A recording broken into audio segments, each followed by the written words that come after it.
Hello, guys. So, few more days we can say until we are concluded this period of Omer, those 49 days that we counted since that night of Passover.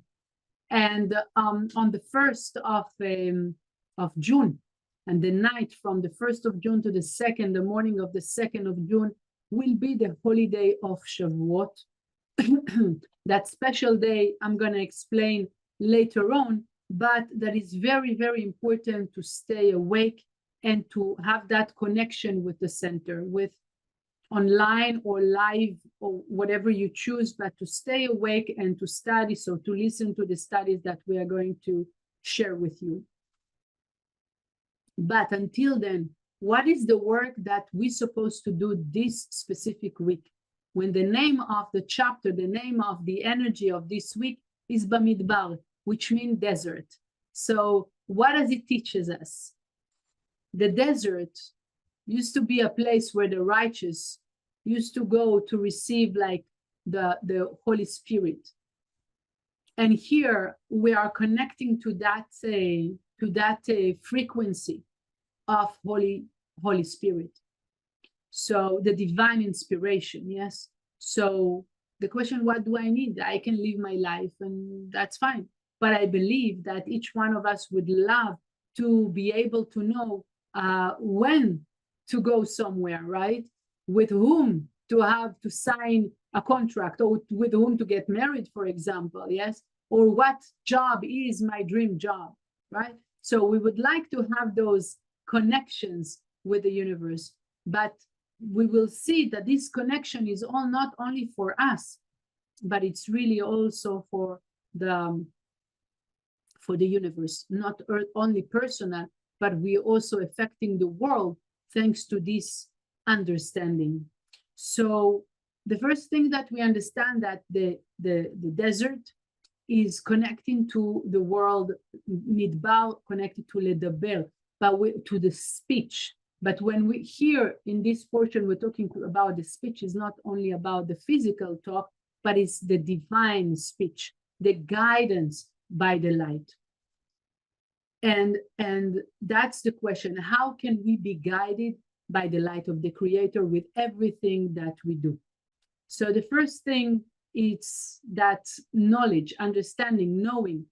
That's what I would love to have in my life, to bring myself to a higher place, and through that more prosperity and abundance and blessings to my own life, but also affect in a positive way also the world around me.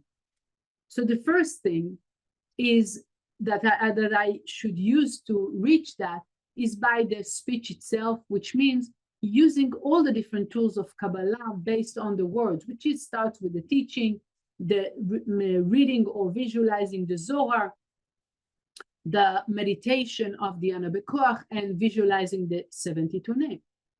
But it can continue also to our actions. Which kind of actions am I doing to that are more divine? If I want to draw more divine force to my life, I need to behave in a more divine way. So to check myself, am I more upset or more controlling my anger? Am I running away from responsibility or overcoming this and taking that responsibility, although it's not comfortable for me? Am I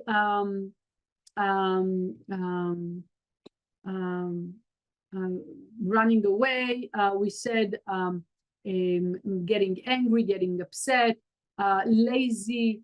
In which way do I behave?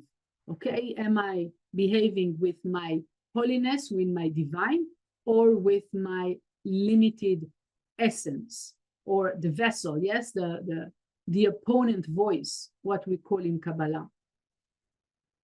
And after, if I am using the tools, doing actions of sharing out of my comfort, etc., more divine actions, then I want, the next step would be that I want every morning to ask to be a channel of that light. I don't want to be just me, but really, thanks to receive that holy, the divine inspiration, so I will be able to share with my surrounding, to be like the righteous, like an angel, okay? That I will be able to spread my light, or through me, to spread that light with the world around me, okay? By doing this, I am drawing, first of all, the blessings to me, and through me also to the world. So there are two things that happens here. The divine guides me to the journey, to the way of the blessings to myself, but it's also allowing me to be a channel for blessings for my surrounding. More we behave in this way, we become a strong channel of blessings that we cannot imagine, like it's beyond our imagination. So more we apply it, especially this week, we should see changes also in the way we are going to recall, to see the beauty of the light, the beauty of the presence of the light in our life in different things. The second point is, how do I relate with the lack that I have in my life? How do I relate with the moments that are not so nice in my life, that maybe they are painful or challenging or confusing? So it's kind of completing what we said. The reason of the lack that we experience in our life is the fact that the light wants to give us much more than what we realize we want right now. If you imagine the rain doesn't do any calculation if it's going to rain exactly here or at another point. Wherever there is a container, it will fill that container with water. It doesn't do any judgment. I will not fall into this container, but I will fall into this container, if those two containers are one next to the other, right? In the same way is the light. The light wants only to share with us, only to give us. Cannot be that the light close the tab or open the tab.